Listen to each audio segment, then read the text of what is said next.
Hi guys, நம்ம தமிழ் மீறி change juice கைஸானில் episode 36 தான் பார்க்க போகிறோம். வாங்க வீடியோக்குள்ளே போயிடலாம். என் தோல்விகளையும் இயலாமையையும் நினச்சி நானே வெறுப்பாகிறது என்னைக்கும் நடக்கலாம், எப்பவும் நடக்காது.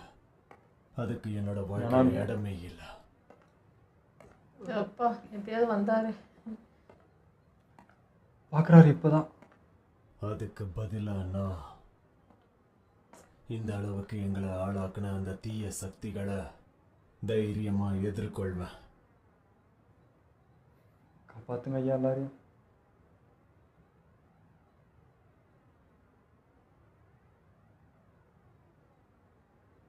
அரக்கணுங்க. இந்த மினி சைக்கோ தான். என்னோட டெக்னிக் என்னன்னு உனக்கு நல்லா தெரியும் நினைக்கிறேன். மேனிப்புலேட்டிங் க்ரோஸ் கேட்கறதுக்கு நல்லா இருக்குல்ல? பலவீனமானவல்ல. அதான் உன் வயசுல இருக்கும்போது நிறைய ட்ரைனிங் எடுத்த. ஏன்னா டெக்னிக் செயல்படலைனாலும் சண்டை போட கத்துக்கணும். என் ட்ரைனிங் இது வரைக்கும் வீண் போகல. உன்ன மாதிரி ஆளுங்களை மண்டியிட வைக்கிறதுல தனி சந்தோஷம் தெரியுமா?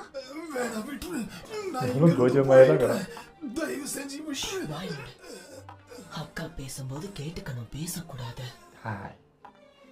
ஒரு மந்திரவாதிக்கு மதிப்பு கொடுக்கறது அவ டெக்னிக் கிடையாது. என்னமா வாக்குது? ஒண்ணு தெரியுமா, நான் ஒரு எல்லை அடைஞ்சதும் ஆற்றலை வச்சு மட்டும் உடல் திறமைகளை இன்னும் வலிமையாக்க முடியாதுன்னு தெரிஞ்சனா நான் மனம் உடைஞ்சு இழந்துட்டேன். அன்னைக்குதான் நான் மறுபடியும் என் டெக்னிக் பின்னாடி போனேன். அதுக்கப்புறம் தான் கிரேட் 1 மந்திரவாதியா உங்க முன்னாடி வந்து நிக்கிறேன்.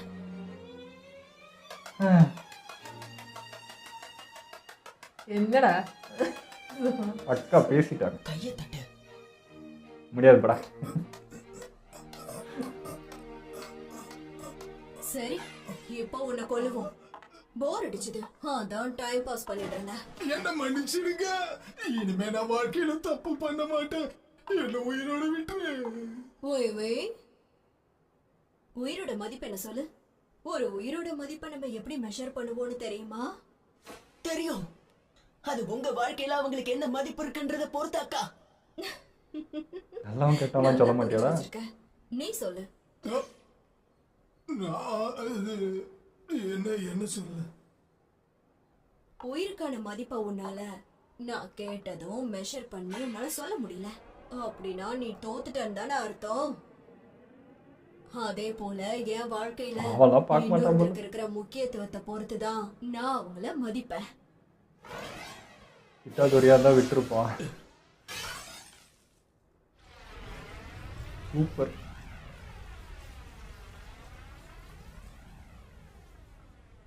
ஸோ அங்கே அவளும் கொண்டுட்டான், இங்கே இவனும் கொண்டுட்டான். சரியா போச்சு. மந்திரவாதிகளை தடுக்கிற மாயத்தரை மட்டும்தான் செயல் இருந்திருக்கு போலயே. ஈனோவோட சேர்த்து மொத்தம் 3 உடைச்சு புஷிக்கிறோம். இன்னும் இருக்குது. இந்த 3ஐயும் ஒரே மாயத்திரைக்கு பயன்படுத்திருக்கணும். இல்லை இதில் 2 டம்மியாக இருந்திருக்கணும். எதுவாக இருந்தான்னு இப்போ ஷிபியாக்குள்ள நம்ம ஈஸியாக நடமாடலாம். இப்போ கோஜோவை பிடிச்சி வச்சிருக்க அந்த மாயத்திரை அங்கே போகலாம். மக்களை பிடிச்சி வச்சிருக்க அந்த மாயத்திரையும் தான் இருக்கு. இவங்கிட்ட சில கேள்விகள் கேட்கலான்னு பார்த்தா மயங்கி கிடக்குறான். சரி, இனோவை பார்க்க போலாம் வா. இனோ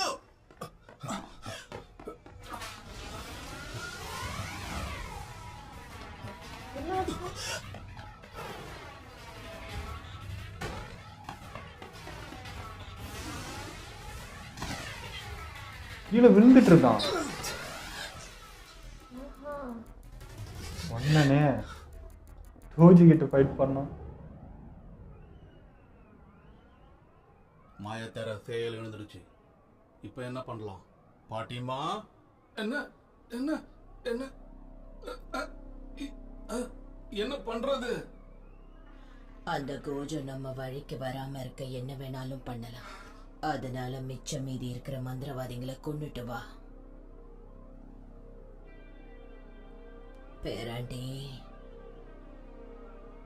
இந்த பாட்டுக்கு அப்படின்னு ஒரு வன்மை அவங்க பேரண்ட். உத்தரவிடுறதுக்கு நான் இன்னும் பேரனா கிழவி? ரோஜு வந்துட்டான். அவனோட கண்ட்ரோல் இல்லை போல. இப்போ என்ன நடக்குது? நான் அந்த உடம்போட தகவலை மட்டும் தானே இவன் உடம்புக்குள்ள புகுத்தினேன். அவன் டோஜி. சரி, தாய் கேள்வி. இந்த ஆத்மாவை வந்தவளை control பண்ண முடியல. கூடாதுன்றதுக்காக தான் எந்த உயிரோட ஆன்மாவையும் நான் புகுத்த கூடாதுன்னு நினைச்சிட்டு இருந்தேன். எனக்கும் இங்க என்ன நடக்குதுன்னு தெரியல. ஆனா என்னோட பாடி ரொம்ப ஸ்பெஷல் தெரியுமா? அதான் இவனுடைய ஆன்மா என் உடம்பு எதிர்த்து எதுவும் பண்ணல. வெறும் உடம்பு கிட்ட ஆன்மா தோத்துருக்கா? வாய்ப்பில்ல. power. நடந்திருக்க கூடாது. மந்திரவாதிகளை கொல்லணுமா? எப்பா நீயே ஒரு மந்திரவாதி தானே?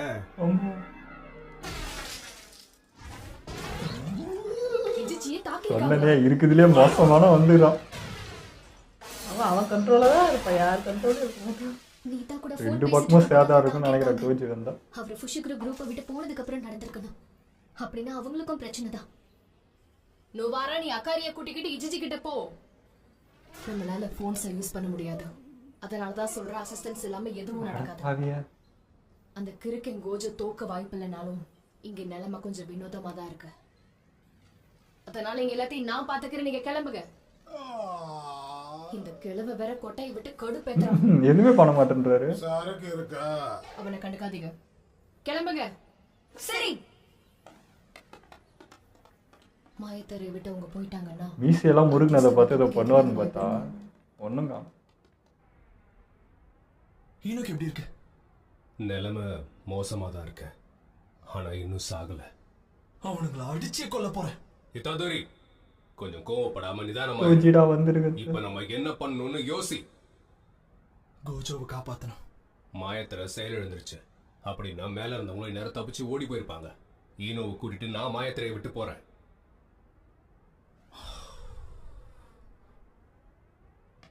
ஈனோவை பத்திரமா பாத்துக்கோ. நான் ஸ்டேஷனுக்கு போய் என்னன்னு பாக்குறேன். இப்போதைக்கு இது மட்டும்தான் கிளவி செத்து போன எழுப்பி விட்டுட்டு போயிடுச்சு. ஆபத்து தான். ஆனா சரி, ஓகே. ஆனா ஒண்ணு, நான் செத்தா நீ என்ன கொன்னுடுவ, அவ்வளவுதானே? எனக்கு ஒண்ணும் ஆகாது. அதான் மெக்கமாரி என் கூட இருக்கான்ல. இருக்கானா? நேரம் ரெஸ்பாண்டே பண்ணல. பரவாயில்ல, பாத்துக்கலாம். சான்ஸ் கம்மியா இருக்கு. நிலைமையை புரிஞ்சு செயல்படு. அப்புறம் பார்க்கலாம். ஓகே. உஷிகர தனியா போறான். அக்கா, மாயத்தர செயல் இழந்துருச்சு. கோஜோக்கு நான் பண்ண போற இந்த உதவிக்கு அவன் வாழ்நாள் பூரா கடமைப்பட்டிருக்கனா. சந்தோஷத்தை அடக்க முடியல. அதுக்குள்ள செயலிழக்க வச்சுட்டாங்களா?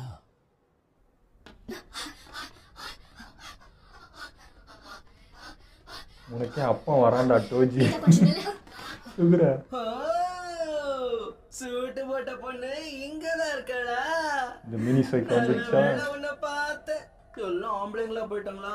மனசுக்குரிய வருத்தம் ஆயிடுச்சு. நீ தான் இப்ப ஒளிஞ்சுக்கோ. இவன் கதையை முடிச்சிட்டு வர.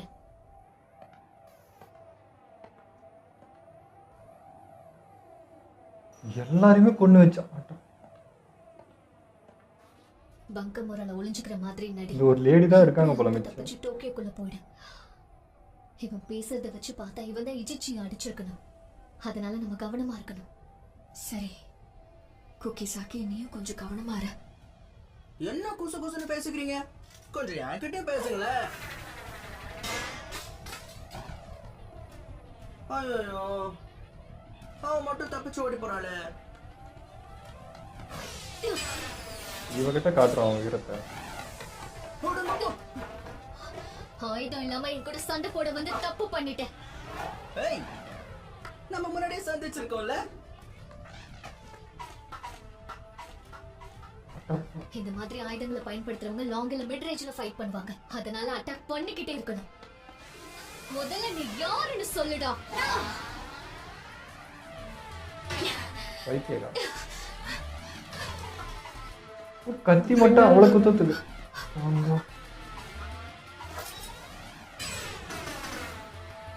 ஆணிய வச்சு அடிக்கிறதுலாம் ஆபத்துமா? எங்க ஆணியை விட நான் தாண்ட ஆபத்தானவன்.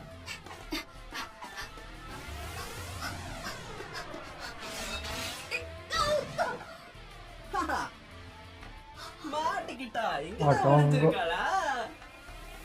அவளை கொண்டதே புரியாகிறான். அவன் என்னடா பண்ண போறான்?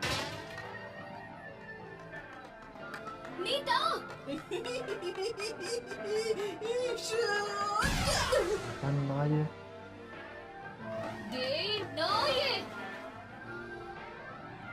ஒன்றும் இல்லாதவங்கள்ட்ட எவ்வளோ பவர் காட்டுறாங்க. அவன் அப்ப விட்டு வாள் எப்படி மேல இருந்து வந்துச்சு?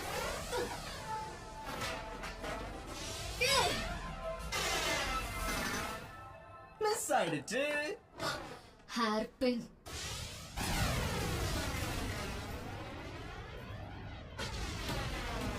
என்னடா மழை மாதிரி நின்று ரசிச்சுட்டு இருக்கோம். அவன் மேலே மட்டும் படலை.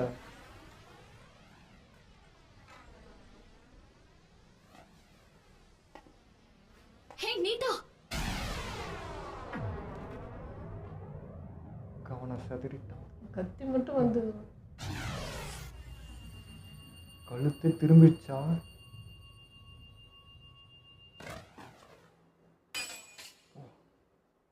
கத்தி தான் பயங்கர பவராக இருக்கு.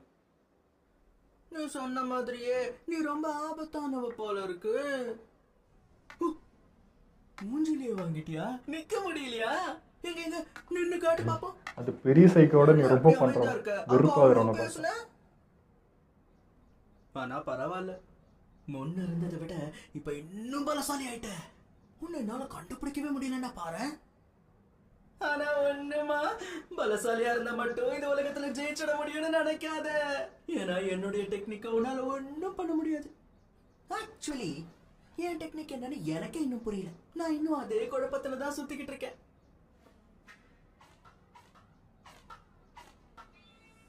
சரி, இப்ப உங்களை முதல்ல யார கொல்லலாம்? டே கொஞ்சம் அடங்குடா. ரொம்ப துள்ளாத. முதல்ல கேள்விக்கு பதில் சொல்லு. நீ எதுக்காக இங்க வந்த? அவங்க ஏதோ சத்துரு கோச்சவ சிறவடிக்க போறாங்களா, அதுக்கு ஹெல்ப் கேட்டாங்க, வந்தேன். எதுக்காக இந்த உலகத்துக்கு வந்த? ஓ அதுவா? ஃபுட்பால் மேல பயங்கர ஆசை இருக்கிற ஒருத்தன் இந்த ஃபுட்பாலே இல்லாத உலகத்துல பிறந்தா எப்படி இருக்கும்னு யோசி. இல்ல, தப்பு தப்பு, நான் ஏதோ உளறேன். எனக்கு சரியா பேச தெரியாது.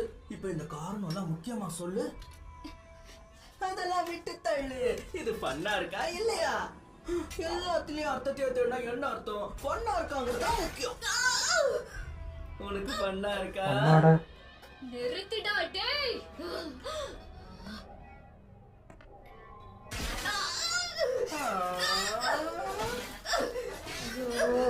அப்போ என்ன தடுத்து நிறுத்து. இதுக்கு மேல எந்த தப்பு நான் பண்ணாம என்ன தடுத்து. நல்லா முடியாது. ஐயோ, தொண்டையில கீச்சு கீச்சு. இரு, சரி பண்ணிட்டு பேசுறேன். ஐயோடா, இதனாலே முடியல. அந்த ஒரு அடிக்கே எல்லா பவரும் போயிடுச்சு இவளுக்கு. என்ன இப்படி தள்ளாடுற? நனாமி தான் வராரு.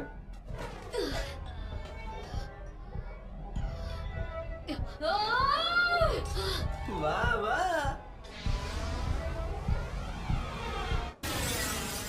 ஓடு.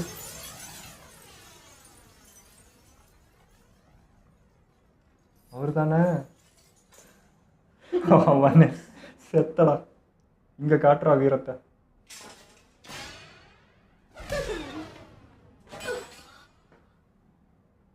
அவர் ஆல்ரெடி காண்ட்ல வந்திருக்காரு. இவங்களா வேற கொண்டுட்டாங்க. அப்ப உன்னை கொல்லணுமா வேண்டாமா நீயே சொல்லு. கிட்ட வந்துட்டு பேசிட்டாங்க. அவரும் ஆயுதம் தான், அந்த கத்தி தான் யூஸ் பண்ணுவாரு.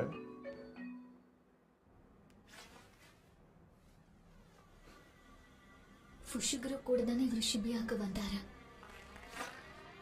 நனாமி வா, இப்படியா இருந்தா இதுக்கு முன்னாடி நனாமி. பாராயவ அசட்டு தைரியம். கொஞ்சம் சுத்தி முத்தி பாரு. பொண்ணை பிடிச்சு வச்சிருக்க. குத்தி கொண்டு போட்டு.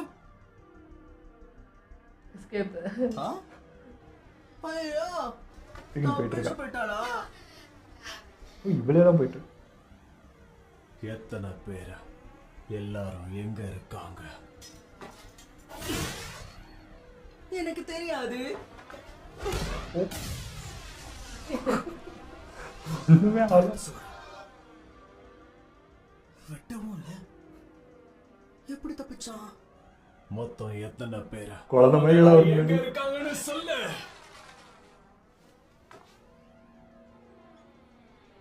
அடி வாங்கி சாவாதடா.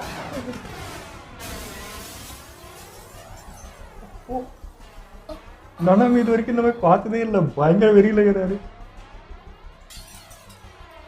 இதுவே காமன் கம்போஸ்டா இருப்பாரு. ஒரு அடிதான். ஓடி போயிடும். ஓடி போயா?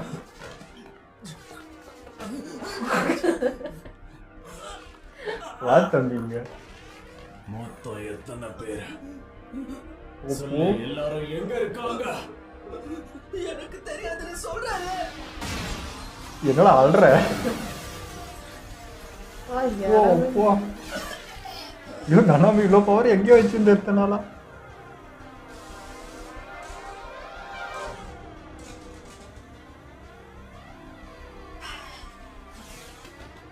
ஏன் உயிரோட அப்படியா? நான் விட மாட்டேனே. நீ ஏண்டி குறுக்க வர? அவன் ஆனா அந்த கண்மை குறைஞ்சிட்டே வருதுங்க அடிக்க அடிக்க. நான் இங்க வர வழியில ஐயையோ. அசிஸ்டன்ட் செத்து கிடந்தது. தெரியுது அந்த பக்கம் மையே காணோம். அதுக்கு நீயா காரணம்? நீதான். என்ன மன்னிச்சிரு.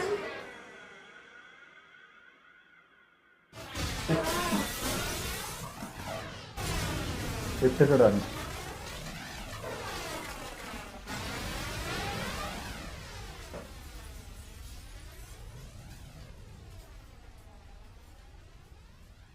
ஆனா கண்ணே கலக்கிட்டானே அவன். என்ன எங்க ஆள் மேலே கை வைக்கிற? கிரேட் 1 இப்படிதான் இருப்பாங்க போல. இதனால அடக்கி வாசிச்சிருந்திருக்காரு. கீதாவை தேடி போகலாம். அடடா, நீயா? ஹலோ பாய், என்ன எப்படி இருக்க? என்னை கொலை பண்றதுக்கு கொலைகாரனை அனுப்பிட்டு நலம் விசாரிக்கிற என்ன நியாயம்? எப்படி உயிரோட இருக்கான்? போன வருஷம் குருவா. கோஜோ எதுவும் தப்பு பண்ணிட்டானா? இல்லனா கோஜோவும் கெத்தோவும் ஒன்னாதான் இதெல்லாம் பண்றாங்களா? கோஜாவா? வாய்ப்பே இல்ல. ஏன்னா கோஜோ அவ சந்தேகப்படுறான். நம்ம நாட்டுல இருக்கிற எல்லாரையும் கொன்னுட முடியும். அப்ப எதுக்கு அவன் கை கோக்கணும்? அவன் நினைச்சிருந்தா இந்த திட்டத்துக்கெல்லாம் தேவையே இல்லையே. கோஜோ மேல என்ன மரியாதை வச்சானோ அதே மரியாதை உன் மேல இருந்தது. உன்னோட இந்த சாமிங்கான சிரிப்பு எனக்கு ரொம்ப பிடிக்கும் தெரியுமா? ஆனா வருத்தம் என்னன்னா உன் வாழ்க்கையில என்னைக்கும் சிரிக்க முடியாது. அதை அழிக்கிற பொறுப்பு இப்போ ஏன் கையில இருக்கு. சுகுருவே இல்ல. இதுக்கு ஏத்தா போலியானவனா இருப்பானோ? எனக்கும் வருத்தம் தான். நான் என் சீனியர் கூட சண்டை போடணுமே. இந்த நிலைமை என் எதிரிக்கு கூட வரக்கூடாது. ஹர்ஸ் மேனிபுலேஷனா? இல்ல இதெல்லாம் கனவா? இது special great diseases curse, small box டெய்டி. போன வருஷம் நடந்த கூத்துக்கு அப்புறம் மிச்சம் இருந்த ஸ்டாக் தான் இதெல்லாம். ஆனா எல்லாமே ஃபர்ஸ்ட் கிளாஸ் குவாலிட்டி தெரியுமா? நீங்க இதை பாத்துக்கோங்க. நான் B5F பிளாட்ஃபார்ம்ல இருக்கிற மக்களை பாத்துக்கிறேன். உங்களுக்காக தான் வெயிட் பண்ணிட்டு இருப்பேன். முடிஞ்சா இதை அழிச்சிட்டு என் கூட வந்து மோதுங்க. இன்னும் ஒரு சுகுருன்னு நினைச்சு பேசுங்கிறா. டொமைன் எக்ஸ்பான்ஷனா? இது கொஞ்சம் பிரச்சனை தான்.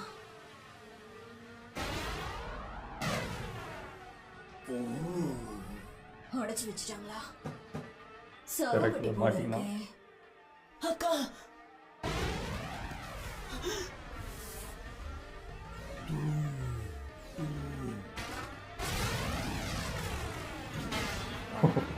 வேலைக்கு ஆகும். என் உயிருக்கு ஆபத்து கொடுக்கிற மாதிரி ஒருத்தன் கூட சண்டை போட்டு பல வருஷம் ஆகுது.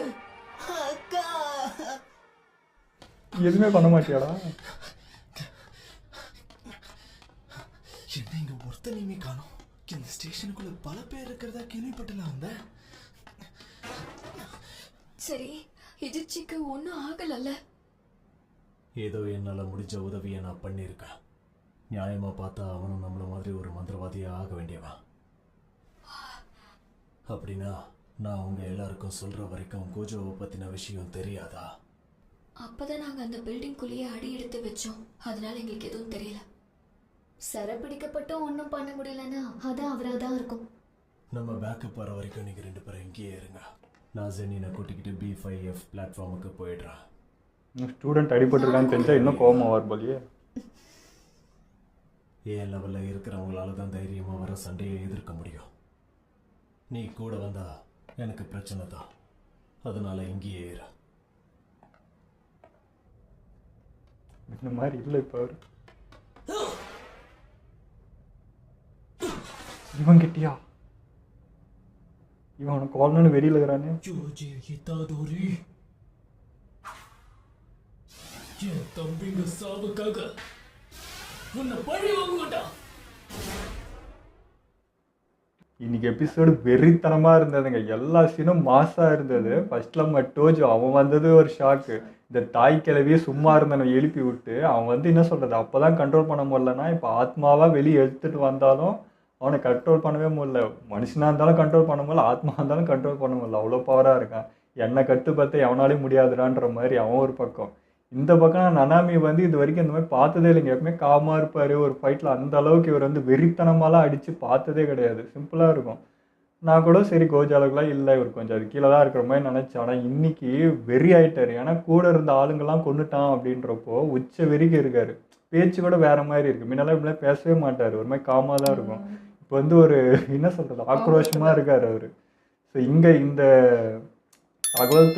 தகவல் கொடுக்குற இவங்களை கொண்டதுக்கே ஒரு இவ்வளோ டென்ஷனாக வரும். நாங்கள் ஸ்டூடெண்ட்டை வேற இவன் அடிச்சு போட்டிருக்கான் டோஜி.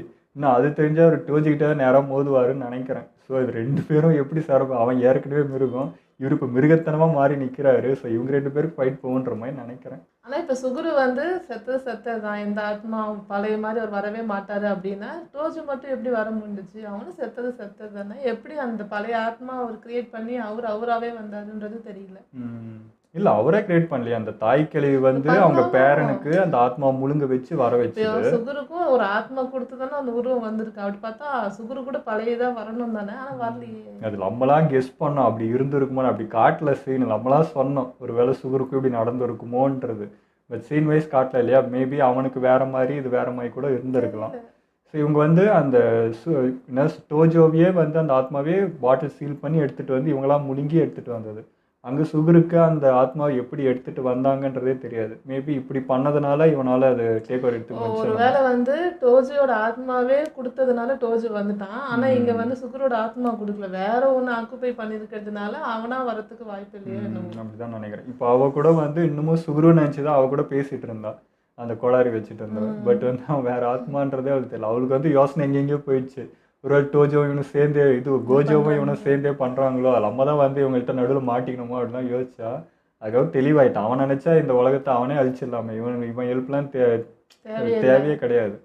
ஸோ இவன் தான் தனியாக பண்ணுறான்றது புரிஞ்சுக்கிட்டா. அதே மாதிரி ஒருவேளை இவன் இல்லையோன்ற ஒரு டவுட் அவளுக்கு வந்துருச்சு லைட்டாக. அதுக்குள்ளே அந்த ஆத்மாவை போட்டுட்டு அவன் கிளம்பிட்டான். ஸோ இங்கே ஃபைட் போயிட்டுருக்கு. எனக்கு வந்து டோஜியோ நனாமி மோதிக்கிற ஃபைட் பார்க்கணுன்னு ஆசையாக இருக்குது. ஏன்னா இவரும் இப்போ உக்கிரமாக இருக்காரா. ஸோ இவங்க 2 பேரோட ஃபைட்டு நீட்டாக இருக்கும்னு நினைக்கிறேன். மோதிக்கினா இவங்க மோதிக்கிட்டா சரிசமமாக இருக்கும்ன்ற மாதிரி தோணுது. இருக்காங்க வேற லெவலில் போயிட்டுருக்குங்க. செம ஸ்பீடாக போகுது. அதே மாதிரி ஒன்றும் கூஸ்பம் மூமெண்ட்டாக தான் இருக்குது. அதுவும் நன்னாமே நடந்து வந்த நட இருக்கே பயங்கரமா இருந்துச்சு. நல்லாதான் இருக்கும் சொல்ற மாதிரி. டோஜியோட பாடிக்கும் இந்த பாடிக்கும் செட் ஆகும். இருக்கும். ஆமா, ஏன்னா இத்தனை நாள் வந்து நன்னாமி பாக்குறப்ப ஒரு ஒல்லியா இருந்த மாதிரி இருந்துச்சு. இன்னைக்கு நம்ம ஒரு மாதிரி பல்கா ஹைட்டான மாதிரி ஒரு ஃபீலிங்கா இருந்துச்சு. கோவம் வந்தா உருவம் மாறிடுமா என்னன்னு தெரியல. இன்னைக்கு எனக்கு வேற மாதிரி தெரிஞ்சாரு நனாமியே. நம்மளாம் அப்படிதானே ஜிம்முக்கு போயிட்டு 2 நாள் ஜிம்முக்கு போனா போன இப்படி வருவாங்க. அந்த நடதான் இது. அந்த கோவத்துல அந்த கம்பீரத்துல அந்த நட வருது. நல்லா இருக்கு. ஆனா அவன் அந்த மினி சைக்கோவோட அந்த இது நோட் பண்ணாங்க. அவ அடிக்கும் போதே மொத்தம் 6 இந்த பக்கம் 3 இந்த பக்கம் 3 கோடு இருந்துச்சு. அந்த செங்கல் விழுந்தப்போ ஒரு கோடு எரேஸ் ஆச்சு, 2 இருந்துச்சு. அதுக்கப்புறம் இங்கே அட்டாக் ஆகும்போது 2 கோடு குறைஞ்சிச்சு. ஒரு அடிக்கிற அடியிலேயே வந்து 2 முறை போயிடுச்சு. ஸோ வந்து சான்ஸுன்னு நினைக்கிறேன். ஸோ ஒரு முறையும் அந்த உயிர் வந்து அதோட வேல்யூவா அப்படின்னு ஒரு டவுட் இருக்குது. அது என்ன தெரிஞ்சால் சொல்லுங்கள். எனக்கு அப்படி தோணுச்சு. ஒருவேளை 6 உயிர் அவனுக்கு ஒரு உயிருக்கு ஒரு இது இப்போ ஒரு அடிக்கு ஒரு உயிர் போயிருக்குன்ற மாதிரி தான் அர்த்தம். இப்போது அப்போ லாஸ்ட்டாக பார்த்தேன் இந்த பக்கம் 3 இருந்துச்சு. இப்போ நான் அடிச்சுட்டு தான் போனார். எனக்கு தெரிஞ்சு இன்னும் 2 உயிர் இருக்குன்னு தான் நினைக்கிறேன். அது பார்த்தா செத்து இருக்காதுன்னு தோணுது. அடி பலமான அடி அழுந்து கதறினான். பட் அந்த உயிர் இன்னும் இருக்குன்னு தான் நான் நினைக்கிறேன். ஆனா அது அழுதும் போது கஷ்டமா இருந்தது. ஏன்னா இது அவனா விருப்பப்பட்டு இந்த இதுக்கு வந்திருக்க மாட்டான். யாராவது மாத்தி தானே விட்டுருப்பாங்க. அவன் ஒரு பையனா தானே இருந்திருப்பான்ற மாதிரி தோணுச்சு. அது எனக்கு ஒரு மாதிரி துளி கூட வந்து கஷ்டப்படலைங்க. எனக்கு அவன் வந்து அந்த கண்ணில் கண்ணீர் பார்த்து சந்தோஷமா இருந்துச்சு. இத்தனை நாள் இவங்க எல்லாரையும் குத்தி அது என்ஜாய் பண்ணி அது அதெல்லாம் தோணுச்சு. பண்ணிட்டு இருந்தான். அந்த பொண்ணு எட்டி வச்சப்போ பயங்கர கெட்ட வார்த்தைலாம் வந்துச்சு எனக்கு. கண்ட்ரோல் பண்ணிட்டு இருந்தேன். அதுக்கெல்லாம் தீனி போடுற மாதிரி நம்ம நனாமி வந்து அவனை அடிச்சது எனக்கு மனசுக்கு அப்படியே குளிர்ச்சியாக இருந்தது. என் கோவம் அடங்கிச்சு அங்கே தான். இல்லை கண்டிப்பாக கெட்ட வார்த்தை எனக்கு விட்டுருவேன். அடிவாங்க சந்தோஷமா இருந்தது. பட் இது வந்து அவனா மாறி அப்படி இருக்கானா இல்ல வேற ஏதாவது அவனுக்குள்ள செலுத்தி அவன் இந்த மாதிரி இருக்கானான்றது அதனால சொன்னேன். எனக்கு அப்படி ஃபீல் இல்லை. எனக்கு அந்த பெரிய சைக்கோ எப்படி அவனை பார்த்த வெறுப்பாது, அதே மாதிரி இந்த மினி சைக்கோ அதை விட எனக்கு வெறுப்பாக தான் இருக்குது. இவனை முதல்ல அடிச்சு கொள்ளுங்கன்ற மாதிரி தான் இருந்துச்சு. அவனுடைய ஸ்டோரி என்னமோ நமக்கு தெரியாது. பட் இங்கே பார்க்கறதுக்கு வெறுப்பாக தான் இருக்கும். ஓகே, இதோ நம்ம வீடியோ முடிச்சப்போ மறக்காமல் லைக் கமெண்ட் ஷேர் பண்ணுங்கள், மறக்காமல் சப்ஸ்கிரைப் பண்ணிடுங்க.